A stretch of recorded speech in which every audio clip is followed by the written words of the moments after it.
thank the team behind the scenes that has made this conference possible. We've got Angie Lance, we've got Emily Meyer, and we have so many other staff members that have played a role in making sure that we could, again, deliver a conference that has depth and breadth to you, because we want to really give back to you for all that you have given to us, all that you have given to the greater Cincinnati and the Miami Valley communities, especially over the past year. I also want to thank, we have some tremendous sponsors who made this conference possible. And without them and their commitment to the investment in early childhood education, there would be far less that we could do to support you along the way. So those sponsors include L&L Nippert Foundation. They've been a really strong supporter of early childhood education for a number of years.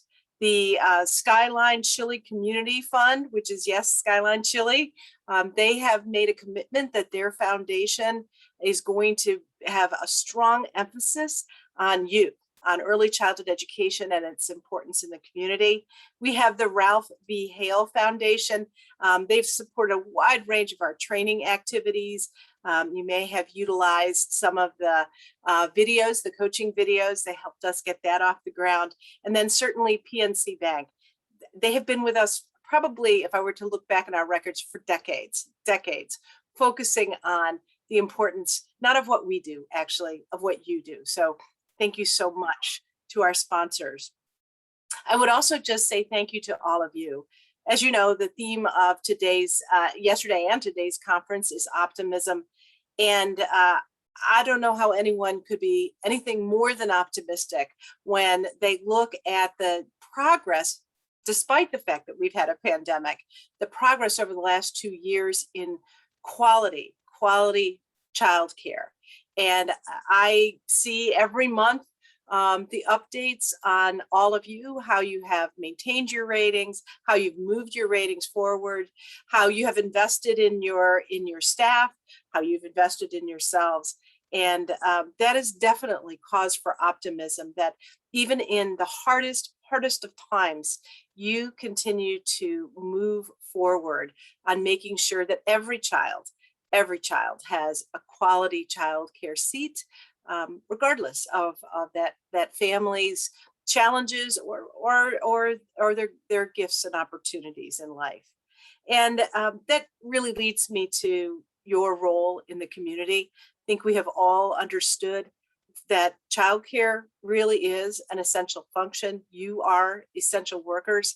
And I know that there have been many struggles along the way, but I also think there's optimism. There's more help coming. We advocate on the local, the state, and the national level for you. And I think you will start to see soon more support coming your way. So I'm happy that we can be a little part of that journey. We always lift your voice up in all those areas. And then I would just say today, just sit back and absorb what will be an amazing keynote speaker today, Drew Dudley. He brings so much wisdom to our table every time he is with us. And he is our keynote speaker. He'll be speaking about leadership and discovering the leader that is within each and every one of us, no matter what your role is, your position is. He is the founder and chief catalyst of Day One Leadership, Inc., which helps, that organization helps in companies around the world increase their leadership capacity. And his clients have included some large and amazing dynamic organizations, including McDonald's, JP Morgan Chase. Long ago, I worked for them, and over 75 colleges and universities.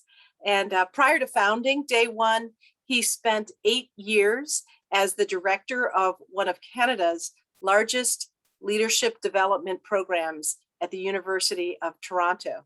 And he served as the national chair of one of Canada's largest youth charities. And in that capacity, helped to mobilize 35,000 volunteers to raise $1 million annually to support the work of the Cystic Fibrosis Canada organization. He has spoken to over 250,000 people on 5 continents. I guess we'll have to find out what the other 2 continents are. I think hopefully they're on your to-do list. He's been featured in the Huffington Post, on Radio America, Forbes.com, TED.com, and his TED Talk was voted one of the 15 most inspirational TED Talks of all time. I have no doubt that that's true. I've seen it. I hope you will see it too. Time, Business Insider, Inc. magazine have all named his talk as one of their top 10 speeches that will make you a better leader. It's going to make us a better leader for sure.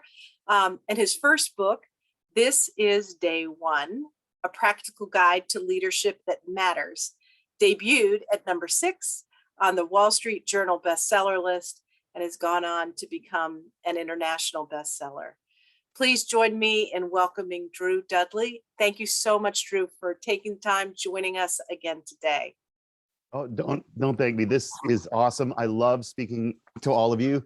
I'm really happy I get to give this presentation today because it's my favorite, and because today was a sad day for all of us Canadians because it was still summer until yesterday, and then we woke up today and winter is here. It's just above zero. I am a sad panda because I know winter is coming.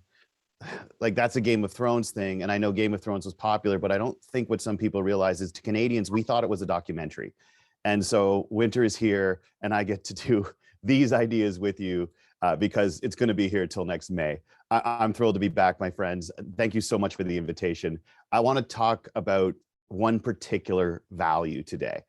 And I want to start with a story of a leader. And what I talked about yesterday is the idea that leaders look different than we're taught that they look. So about a decade ago, I had just finished what I thought was the worst possible year that I could have until 2020 was like, here, hold my beer. But I was at such a low point, personally, professionally, emotionally, that I actually forced myself to step away from work and do something I'd always wanted to do, which was take the train all the way across Canada, just from West Coast all the way to East Coast. And you could get on and off with this special ticket. And I set aside over 3 weeks to make this trip. And I think the key piece for me was I didn't want to talk to the number one source of frustration in my life, which was other human beings. And I took that big stack of books and articles that we've always been meaning to read. I get on the train and I think to myself, for 3 weeks, I don't have to interact with anyone. I can just put myself in this little bubble in a place where no one knows me and just keep to myself. I get on the train the first night. I wait till dinner hour because everybody goes to the dining car. I move to the farthest lounge car on the train where there's absolutely no one there, exactly what I wanted. I take a seat in the far corner, sit down, open up that first book and think to myself, that's it. No more of the world for me for almost a month. And this piece lasts for about 5 minutes because then all of a sudden, this young girl, maybe 7 years old, busts into the train car because children can enter a car in a burst of energy unlike any other thing on earth. And she's got her arms out like a plane and she does 3 big loops around the train car, as much as you can in a car, and then disappears up the middle of the train again. The thing is, this keeps happening over and over and over again for more than half an hour. And then all of a sudden she comes in one final time, she does her 3 big loops, but instead of disappearing up the middle of the car, she just plops herself down in the chair directly next to me. There's no one else in this car, and she picks the chair directly next to me. And here's the thing. I don't have kids. I didn't back then. None of my friends did back then. And it's not that I didn't like kids, it's that I was afraid of them.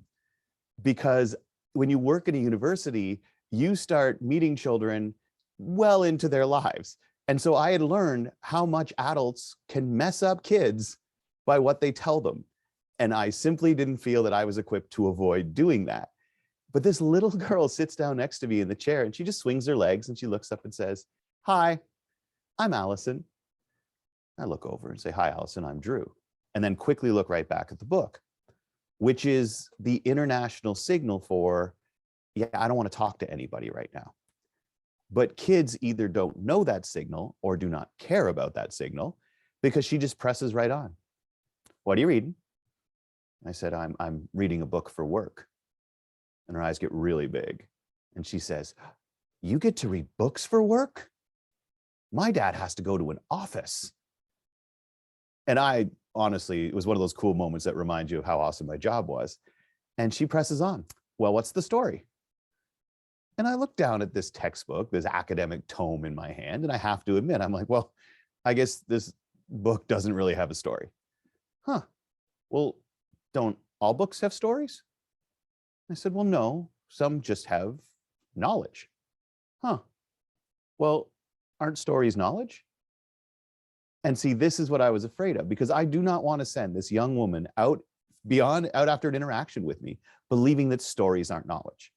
And so I close the book because I want her to know this is important. And I say, no, Allison, they definitely are. As a matter of fact, one of the smartest people I know once told me that the story is the basic unit of human understanding. And as soon as it came out of my mouth, there's this little voice in my head that goes, dude, she's 7. Maybe the story is the basic unit of human understanding is a little much to dump on a 7-year-old. But what I learned is that we don't get to decide what kids understand. They get to decide what they understand and how they understand it. And she just looks very reflective for a moment and goes, I think your friend is very, very smart.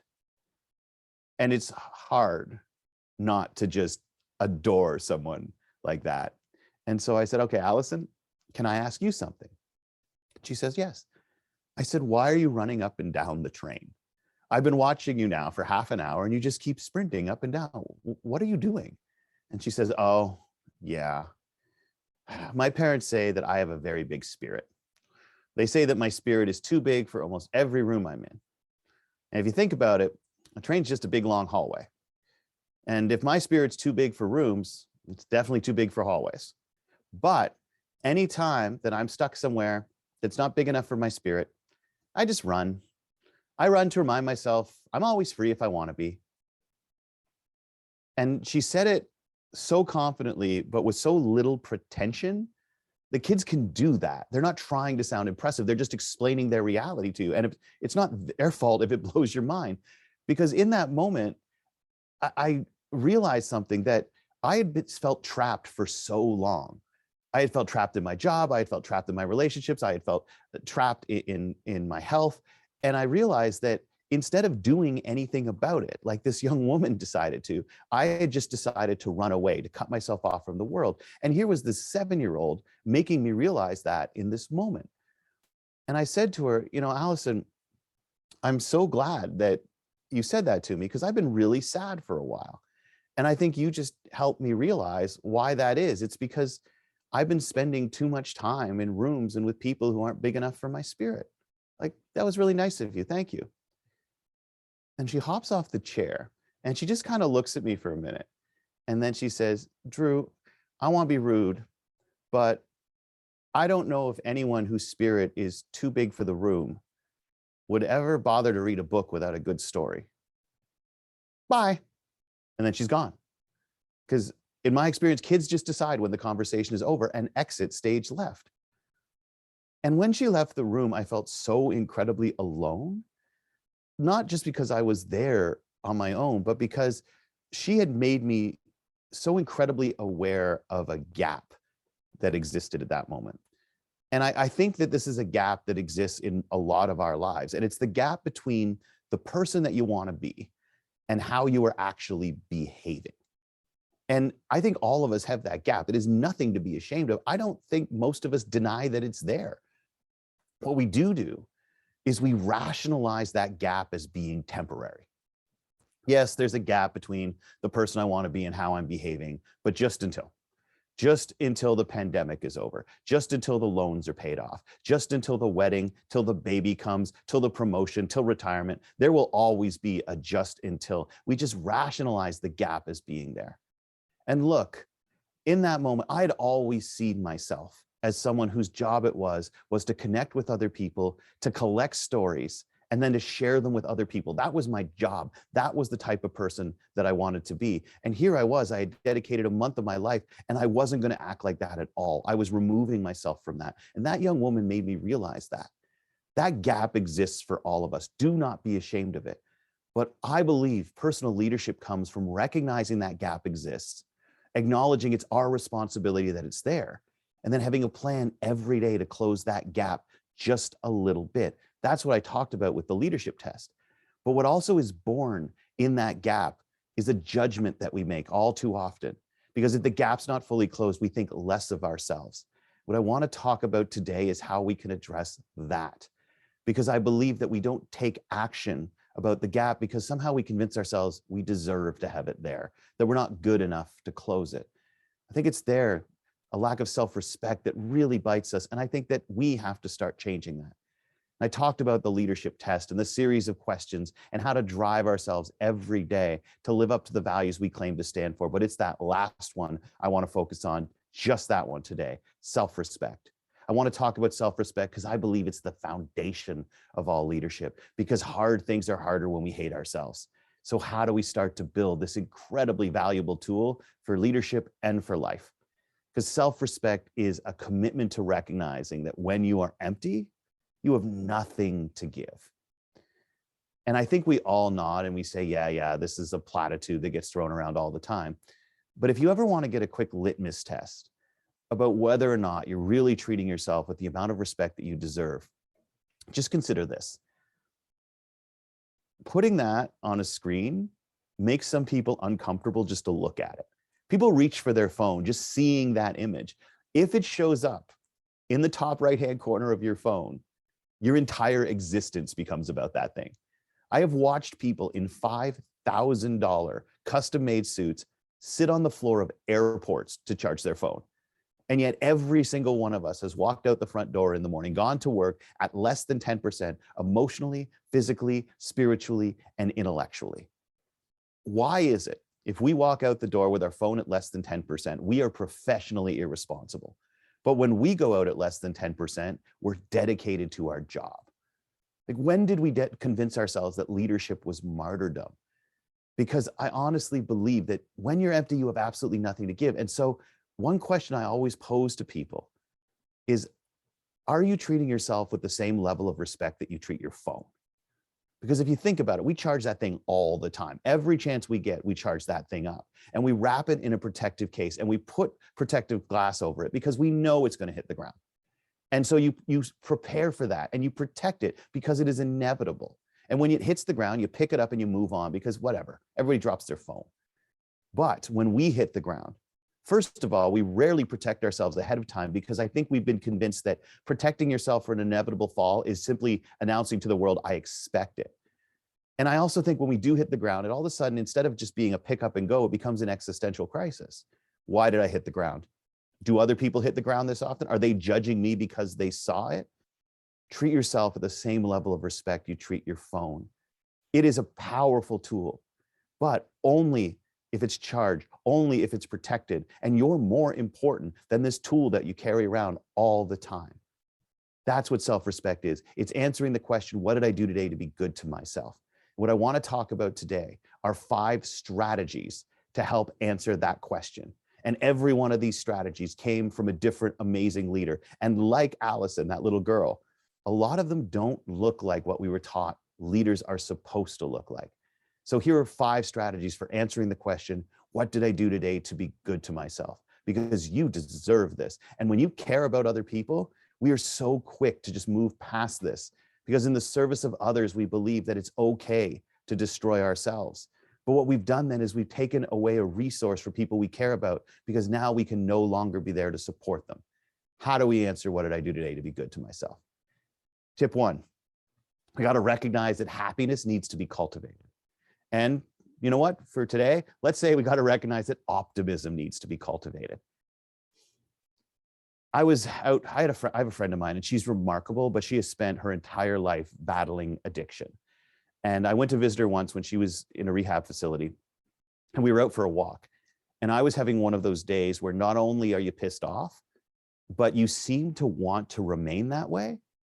Your friends, your coworkers, they're all trying to cheer you up, or they're all giving solutions to the problem that is causing you to be upset. And it's almost as if we want to spiral down. We want to get angry. So we're shutting everything out, get madder. And I'm having one of these days. And all of a sudden I realize, dude, you're at a rehab facility with someone who's like fighting for their life and you're complaining about what's going on in yours. And as a Canadian, I apologized. And she just goes, look, man, I get it. I can't help you today, but I get it because there's not a lot of good days in my life right now. And you know what used to happen though, is when I had a good day, I tried to not think about all the bad days. I said, now that there's a good day here, let's just enjoy every moment of it and shut out the reality that probably it won't be like this tomorrow. But I got to tell you something. We can't fix today. But here's what I'm going to suggest you do. The next time you have a good day, instead of shutting out all memories of the crappy stuff, I just want you to think about how you feel right now, just for 10 minutes. And I want you to do something in those 10 minutes to put aside that happiness and plant it for the next time you feel like this, so that you can harvest it then. Because we both know when you feel like this, you can't just generate happiness, but you can pull some out of the reserves that you created for yourself. So the next time you have a good day, man, think about how you feel now. Plant something so the next time it's there for you. That's what I do. And I don't know how long it was between that conversation and the next good day. I do remember the next good day was in Hawaii. I was giving a speech there. The audience had been wonderful. The venue was great. The hotel room had a great view. I go back after the speech. I throw myself on the big bed and I think it's a good day. And I thought about her. And I said, all right, let's put it to work. And I look across the room and there is my laptop open with my PowerPoint at the time. And my PowerPoint at the time looked incredibly boring. But there wasn't much in my life that was consistent. I was on the road 250 days a year before the pandemic. This was the biggest, most consistent relationship I had was with PowerPoint. And it was boring. And I said, you know what I'm going to do? I'm going to put photographs in my PowerPoint. And all the way through this presentation, you're going to see random photographs that do not seem to be connected to the content on the screen, but they're not stock photographs. Every single photograph in this presentation, I took it. Every single one of them represents a moment of peace and joy and awe and happiness. And what I did is I put it into my workflow every day so I couldn't miss it. So that every single day there would be a moment where I could be reminded that overall life is good. And I did that for myself. And I just want to point out, do something for yourself on your good days that is going to be there ready on your bad days. If you love, I don't know, Werther's caramels or M&Ms, or if you like Reese's Pieces, I don't know what's wrong with you. But anyway, whatever your favorite candy is, put it in a cup and stick it in the cup holder of your car. So one day you're going to go out there and grab the steering wheel and imagine it's someone that you just had to deal with. And then you're going to look over and be like, Candy, way to go past me. Go through your phone, right back to the beginning of your photographs. I started doing this over the pandemic, and go through those photographs from photo one. And every now and then you're going to come across one that really hits you more than the others. There's an emotional connection to it. Move that into a new folder. I call mine the GOAT, the greatest of all time. And then on your bad days, go through that folder. When you see one of those photos, think about who's connected to it, who was there with you, who shared that with you, who will understand what it means, and just text them randomly. To receive a text from someone who cares about you, simply saying, for no other reason than you popped into my mind randomly and it made me smile, that is a powerful thing to put out into the world, and it makes you feel better. If you drive to work every day and you don't have the photograph of someone you care about on your dashboard or hanging from your rearview mirror, you're missing an opportunity every single day to take a piece of happiness. At least that's what I used to say. And then another leader changed it and made it a little bit better.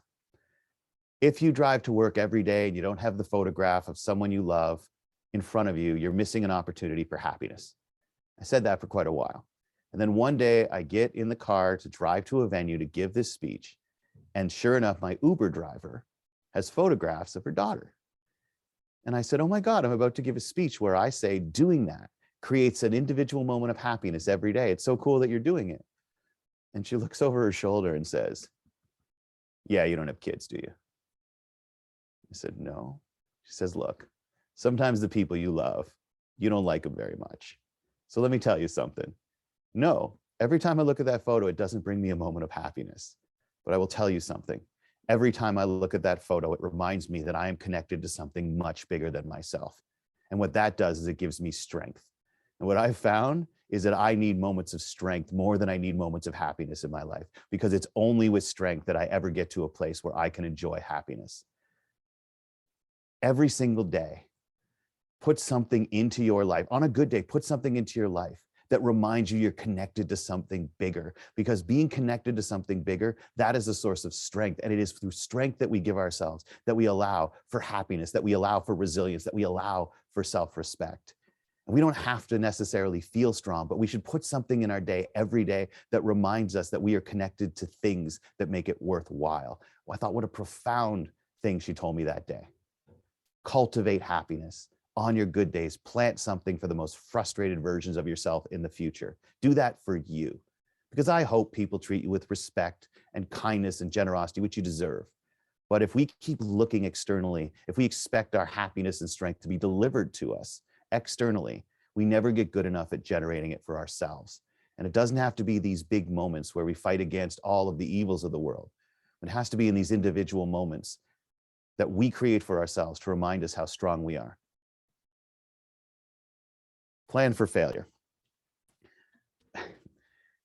When I was a kid, I never got to go to Disney World. And yes, I am that upset about it that I can, because my parents never went. All my friends got to go. I realize that's an incredibly privileged thing to say, but it seemed like such a big deal at the time. Never got to go. And so one day, I guess 2014, 2013, I finally got to give a speech in Orlando, wrapped up at, I don't know, 9:30 in the morning. I had a whole day left in Orlando. And I decided, you know what? I'm going to go to Universal Studios, because that seemed like a little bit more grown up than going to Disney World. And I went basically dressed like this in Florida. And I end up in Harry Potter World. And I decide I want to ride this roller coaster that goes through the Hogwarts Castle, which is, by the way, the best ride in the world. And I get in line and I weave through it for about 2.5 hours. And I get up to the front of the line. And as I get closer, I notice that the young man who's running the turnstile is looking more and more uncomfortable. And finally, I get to the front of the line and I go through this turnstile. And instead of sort of pointing me towards the roller coaster, this, I don't know, he's 18, 19 years old. He takes me by the elbow. He pulls me off to the side and he says, "Sir, I am so sorry, but I am afraid that this ride will not safely accommodate your dimensions." Because at the time I was in the mid 300 pounds. And I had missed the chairs they put out front where you can test if you're going to fit, to avoid standing in line for 2.5 hours. But I missed them. And it was this poor young man's job to pull me aside and tell me, "You can't get on the ride, you're too big." And I had to go back down the back steps, back out into the park. And it was devastating to me. And I went home and I said, all right, I finally have to listen to my doctor, who has been saying, you need to lose 100 pounds in a family with a history of heart conditions. You love your life now, like, take care of it. And so I called a friend, and we all have this friend, the fitness friend, the one who has different types of shoes for different conditions. They are up right now running some kind of race in all of our lives. I called her up. And we had a bunch of conversations, and I said, I need to lose 100 pounds. And we talked and we talked. And finally she came back to me and she said, okay, I've got a plan for you. And this was a plan for me. I'm not saying this is for everyone, but she says, we're going to approach you gaining health, because I don't want you to think you're losing weight. You are gaining health. We're going to approach it the way that you approach leadership. We're going to do it through questions. So here are 3 questions that I'm going to give you that you need to answer every day like it's day one. 1, have I eaten between 2,000 and 2,200 calories today? 2, have I burned 3,000 calories in total through walking, a little bit of exercise, just being awake? She gave me a Fitbit to help. And 3, have I done 15 more seconds of cardio than I did yesterday? And she said, but here's the thing. It isn't failure that blows up plans, that knocks you off difficult missions. It's unplanned for failure. So here's what we're going to do. We're building failure into this plan. You get 65 days, more than 2 months, to not have to answer those questions. That is part of the plan. 65 days where you're at a banquet and you're the keynote speaker and all they serve is food that's bad for you. You get 65 days of friends inviting you to their house and you don't want to be a picky eater. 65 days of being on the road and just being tired and lonely and you want pizza. You get 65 days to do that. And whenever you do it, don't feel like you're not doing what you're supposed to. You're executing the plan. But I want to tell you something. If you answer those 3 questions, 300 out of the next 365 days, you will be 100 pounds lighter 1 year from today. And I was 100.7 pounds lighter a year from that day. And the key piece of it is that I got to change my understanding of what it meant when I did not live up to what I wanted to be in a given day. Because instead of that being a deviation from my plan, I was executing the plan. Failure was a fundamental part of what we had planned for because we are human. And somewhere along the way, we were taught that failure is the worst thing that can happen to you. We went to school and they taught us that you begin everything, every test, every project, every class at 100%. And every mistake you make, you lose points and you never get the points back. You can never be 100% A+ student once you lose even 5 points. And what that did is it made so many of us stop being focused on how smart we are, how wise we are, how skilled, how strong we are at any given moment. And it made all of the focus fly onto how few mistakes we made along the way. When we shift our understanding of failure away from being a deviation from our goals and our plans and recognize it's part of the execution of them, because our plan recognizes humanity. That is a big mental shift. Plan for failure. If you tell me you've got a plan and you can't point to the 3 or 4 places where you built an expectation of failure in, I'm going to show you a plan that's going to frustrate you, that's going to make you feel like a failure when you're not. Plan for failure. It's part of humanity. And creating a plan that recognizes your humanity and those of others is an essential part of leadership. We avoid it too quickly. Oh, my friend, Stephanie.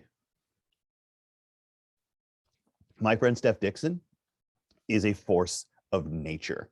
She has represented Canada at the Beijing, Sydney, and Athens Olympics. She has 19 medals, 13 of them gold, 9 world records, 10 world championships. She's a member of the Canadian Sports Hall of Fame, and she was given Canada's highest civilian honor, basically our Congressional Medal of Freedom, by the time she was 35. And she has 1 leg. She is Canada's most decorated Paralympian and an extraordinary human. And there aren't a whole lot of drawbacks from knowing someone like this, except when you spend time with friends like this, you start comparing yourself to people like this. And that starts to make you doubt yourself. And I'm out with dinner one night with Steph.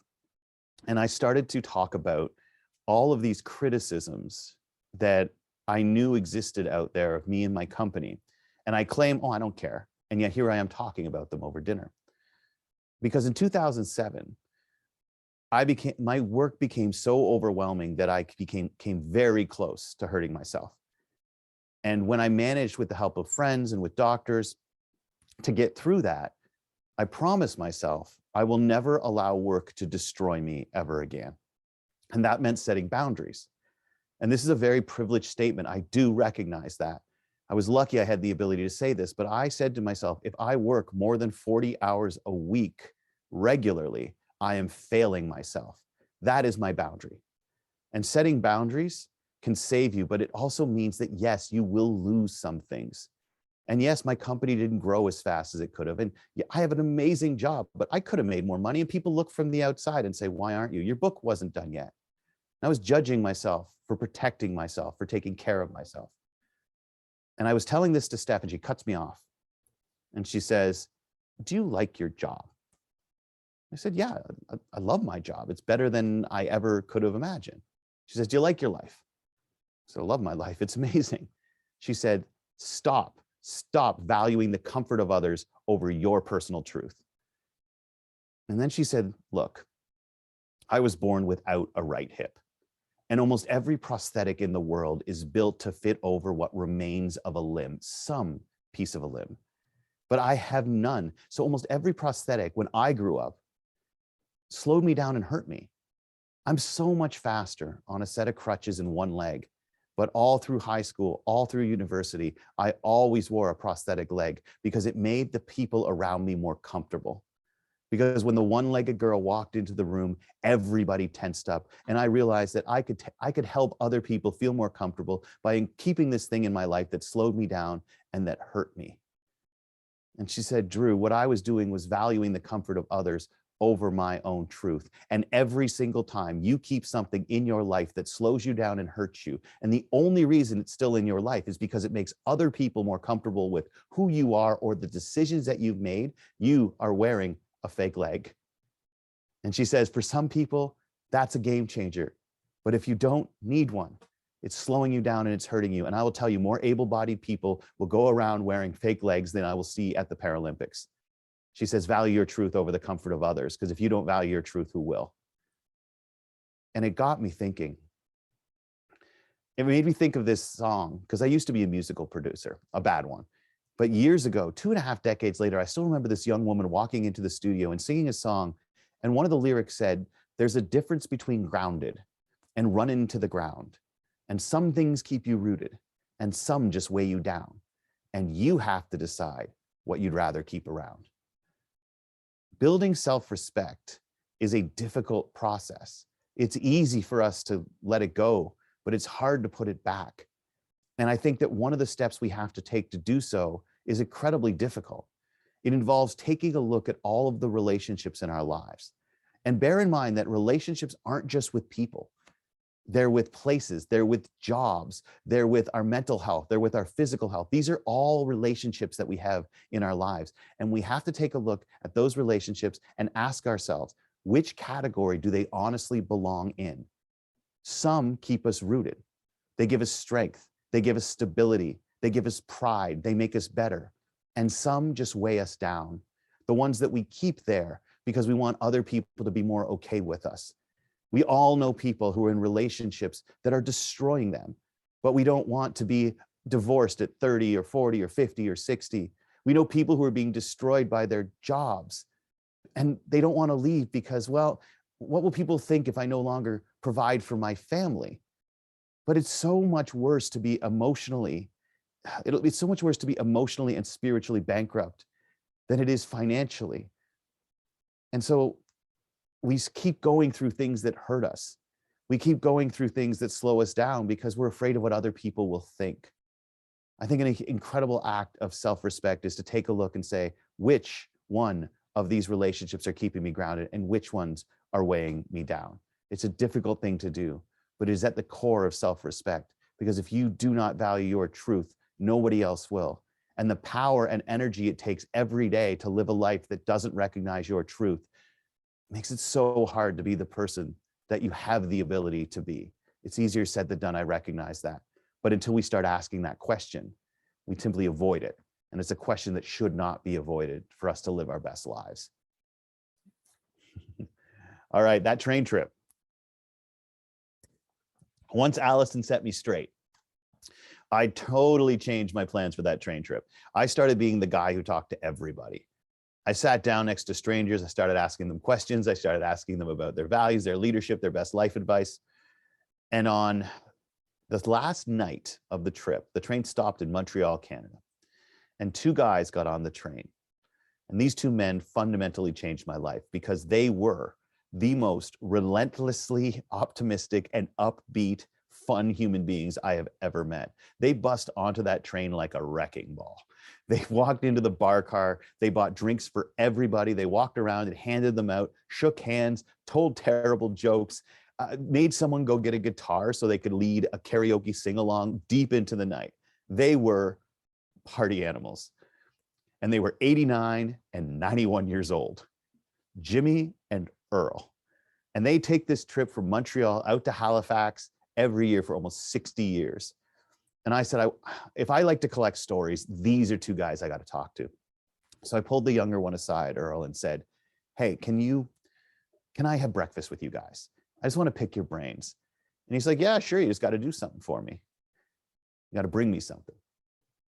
And I thought for sure, it was going to be booze. And he's like, what I want you to do is tomorrow, I want you to bring me a list of 5 things that you would do if you knew you were going to die at the end of the day tomorrow? And I said, man, that is dark. Like, why? And he says, honestly, at our age, it might happen. So we like seeing if anybody's got any good ideas. Fair enough.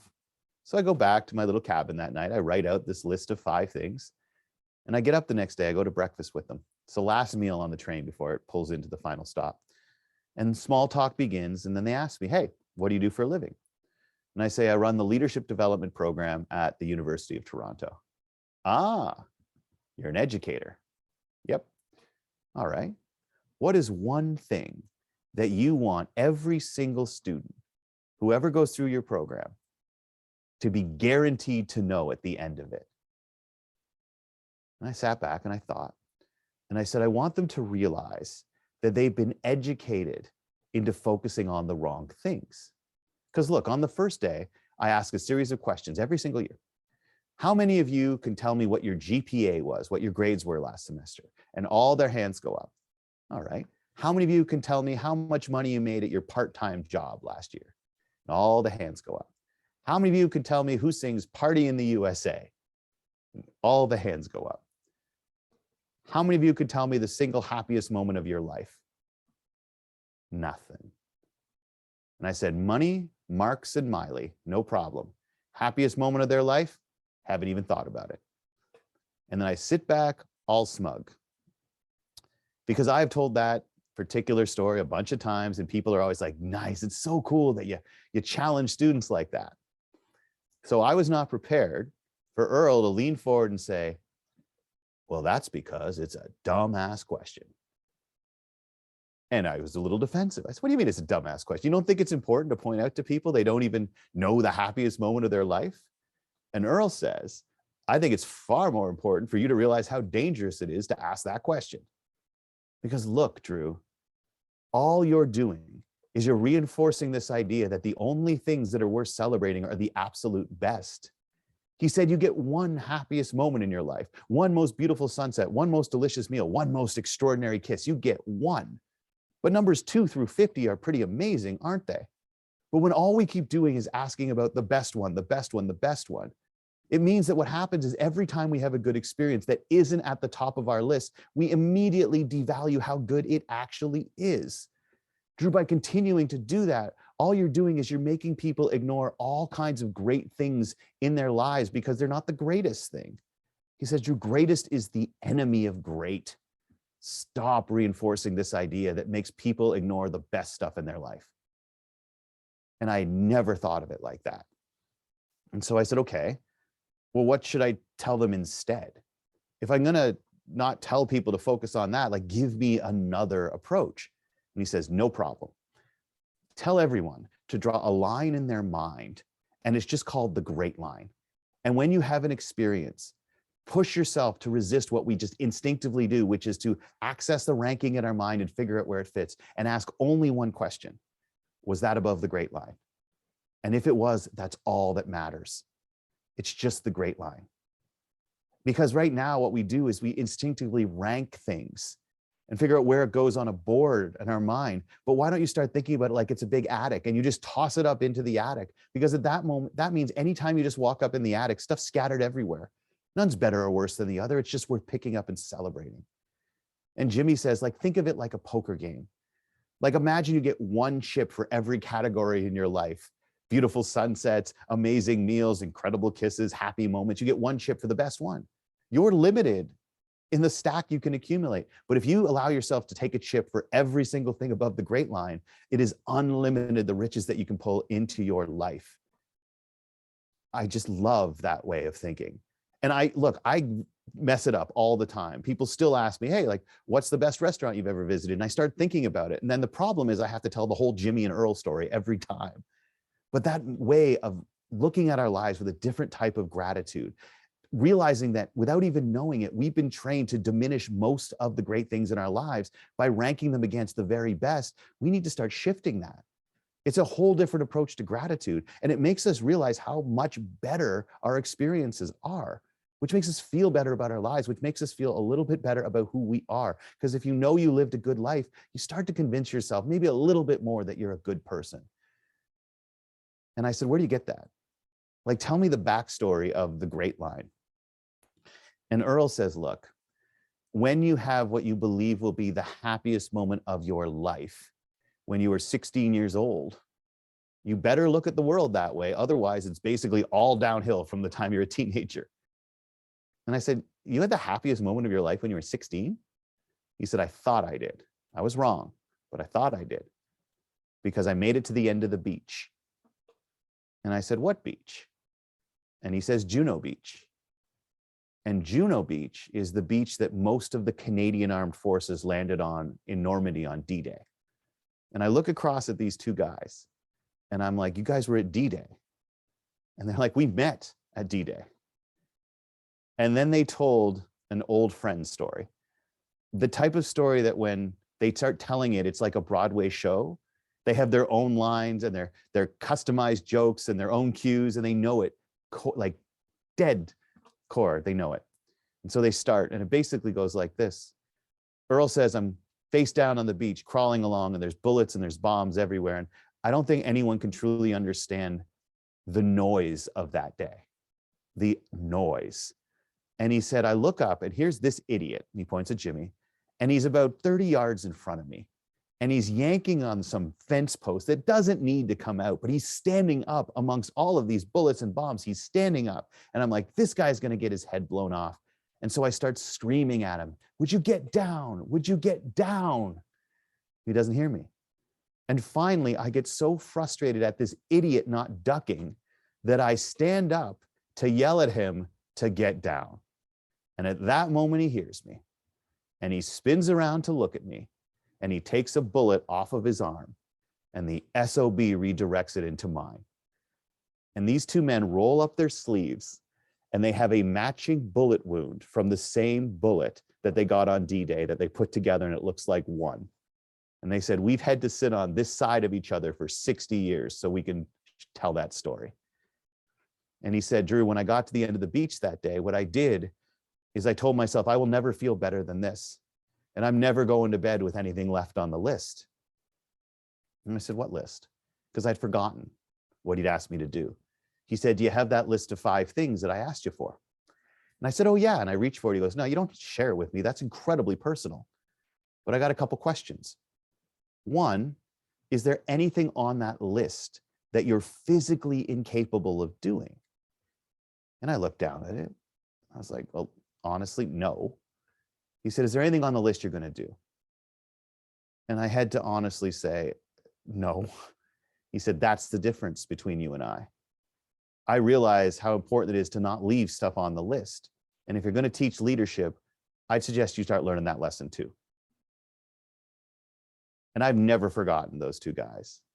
We stayed in touch for a while after that. They'd send me like grandpa jokes on email.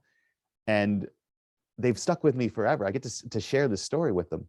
But it leads me to the last tip I have for taking care of ourselves, and that is to heal.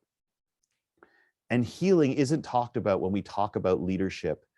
I think because healing has become associated with weakness the way that leadership has become associated with strength.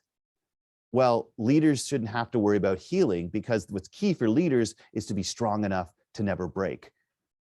And I think that makes so many incredibly strong people believe they are anything but, because the most impactful and transformative people I know are not the ones who find a way to avoid breaking. They are the ones who have found a way to become incredibly good at healing from the inevitable crap that life will throw at them. I had a young woman after I gave a speech, she at a university, and I talked a lot about the friends that I had lost.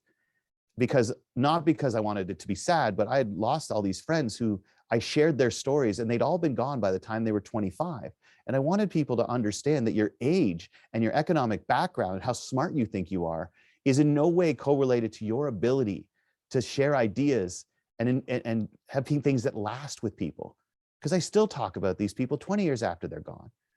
And at the end of the speech, this young woman comes up to me and she says, I feel bad for all the pain you've had in your life. And then she told me her story. And it was filled with so much more pain and so much more loss, but also so much more strength and courage than mine.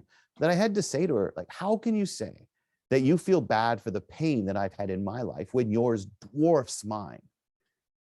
And she said, Drew, there's no universal measuring unit for pain.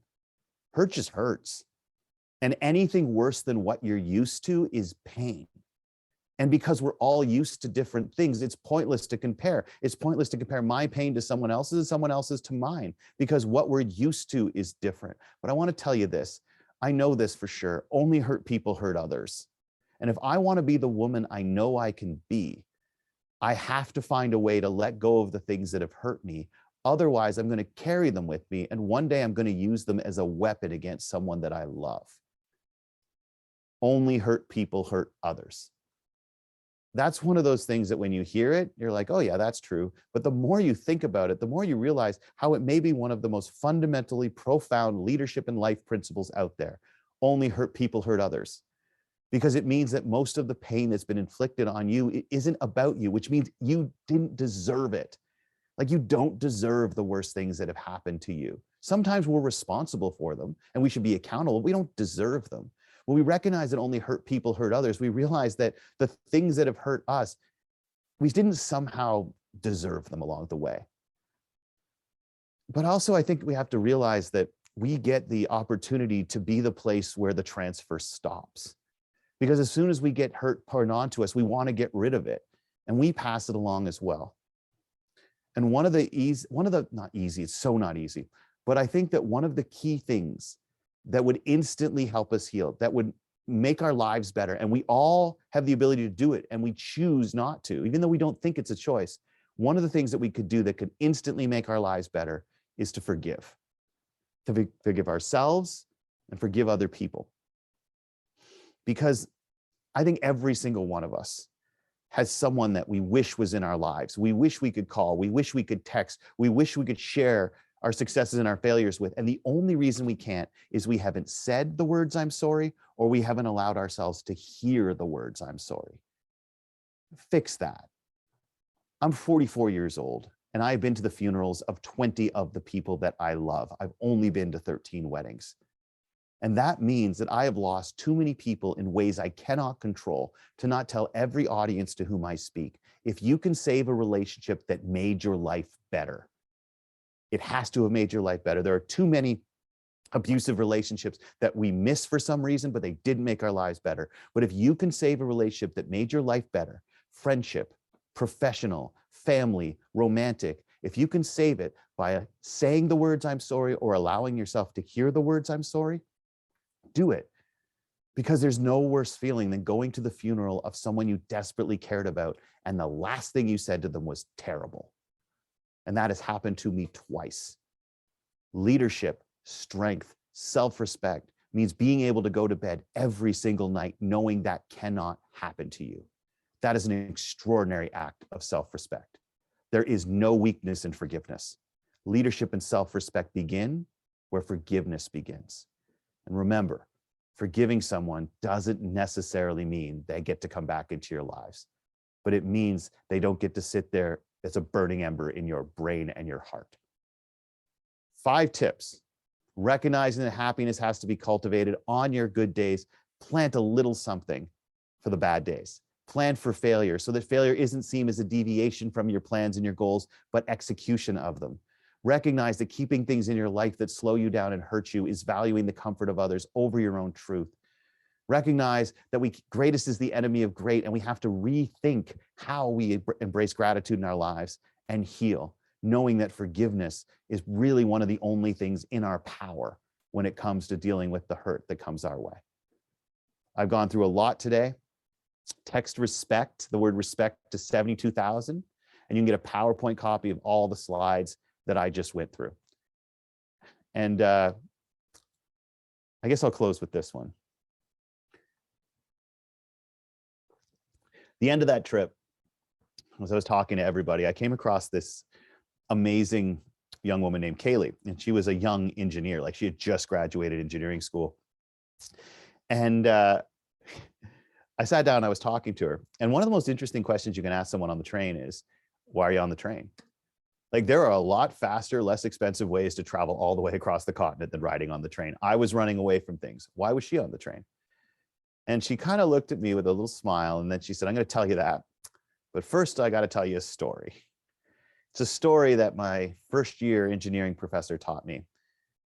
And it's kind of relevant to my answer. I said, fire away.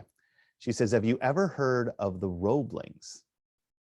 And I said, no. She said, well, the Roeblings, John and Washington Roebling, John and his son Washington Roebling, were, during the Civil War period, two of the most renowned engineers on the planet. They built some of the most extraordinary bridges ever known in America. They were just groundbreaking. And they were eventually given the task of building what was at the time the most significant suspension bridge project in history, the Brooklyn Bridge. And it didn't start well, because John was killed in a freak accident like on the first days of the project. And his son Washington, the only one left, actually ended up being paralyzed because he got something called caisson disease. We know it now as the bends, but the caissons were those big tubes they would sink into the water in order to go down and put the foundation of the bridges. And they didn't realize how the pressure differential impacted people. So if they came up too quickly, bubbles would form in their blood. And is what happened with Washington. He lost the use of most of his limbs and the ability to speak. And this is where the other character in the story comes in, Emily Warren Roebling, his wife. Because what happened was the two of them developed a way to communicate only known to them. And Washington sat in a room paralyzed, overlooking the work site. And Emily taught herself how to be an engineer, something she was not legally allowed to be at the time as a woman. And together they worked to finish the project of the Brooklyn Bridge. She fought to keep him in charge of the project when they tried to remove him. And everyone involved knew who was building this bridge and how essential she was, to the point where she was the first ever person to walk across the Brooklyn Bridge. They gave her that honor, even though she was not legally allowed to be an engineer at the time. And I said, okay, that's amazing. What does that have to do with your trip? She says, it's an engineering love story. And look, here's the deal. I'm traveling across the country to meet a guy I met online. And don't forget, this is 2009, where meeting someone you met online was not mainstream at all. And she said, look, all my friends think I'm crazy, but I'm deeply in love with this guy. It's been 2 years and we talk every single day, every way we can, but we are poor, we are students, and we are both desperately afraid of flying. So the only way we were ever going to get to actually meet in person is one of us was going to have to drive across the country or take the train. And I finally got an amazing discount, and that's what I'm going to do. And my friends think I'm nuts. But here's the deal, Drew. I don't know if everyone on earth is entitled to a love story, but I want one. And I will go as far as I have to chase it. And then she leans forward and just messes up my life by going, let me ask you this. How far are you willing to go for the chance to be happier? And that's one of those questions, right? That I went, oh, that's cool. That's good. Interesting. I go back to my little cabin, just stay up all night. How far are you willing to go for the chance to be happier? And I started to realize, like, oh my God, I'm so miserable right now. And I won't change anything in my life because I'm afraid that what I will end up with will be worse than what I have now.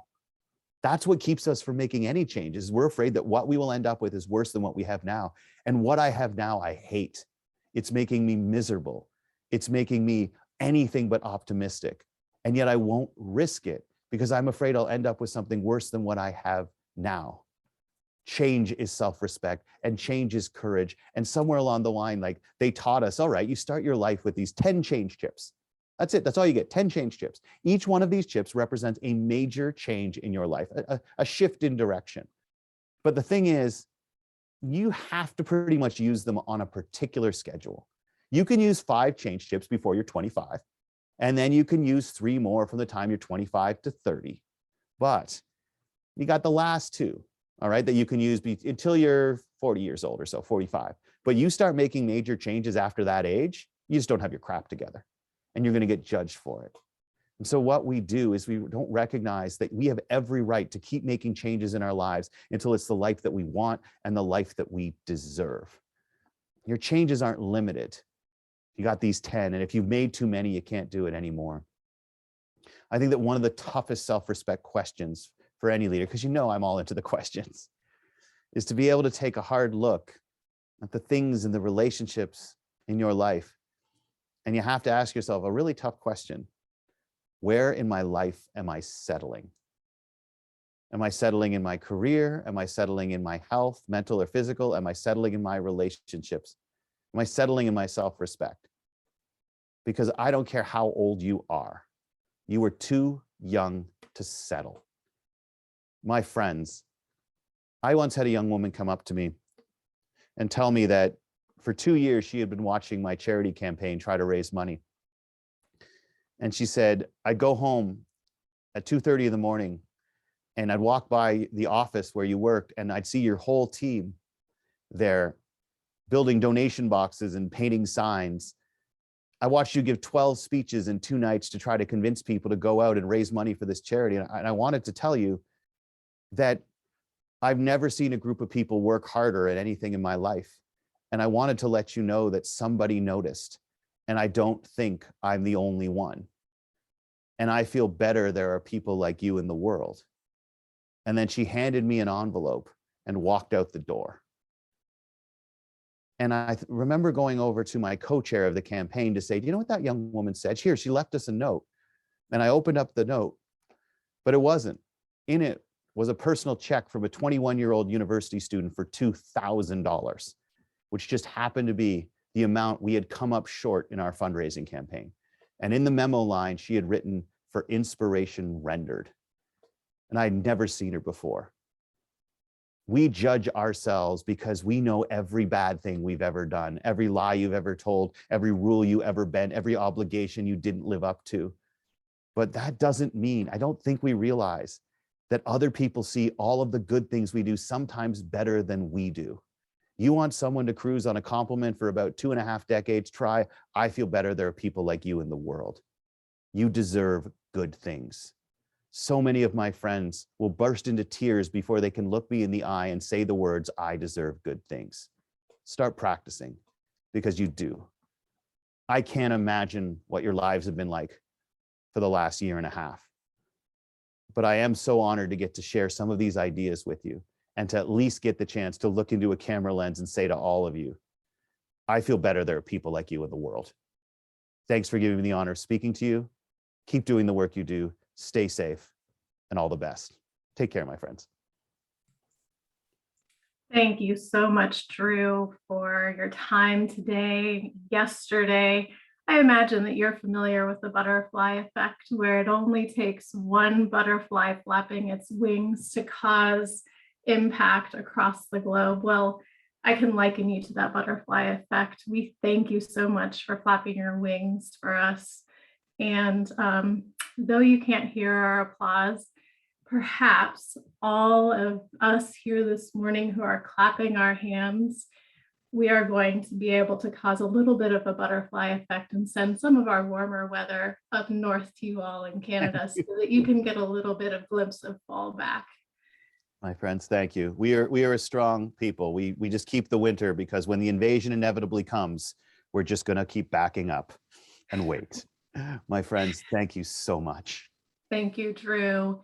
On behalf of us, all of us, thank you so much for your time and energy, and for reminding us and speaking out loud the truths that we needed to hear, that each of us is deserving of defining and activating the people that we want to be, and that we thrive when we have the courage to connect with others, and equally as important, the courage to connect with ourselves.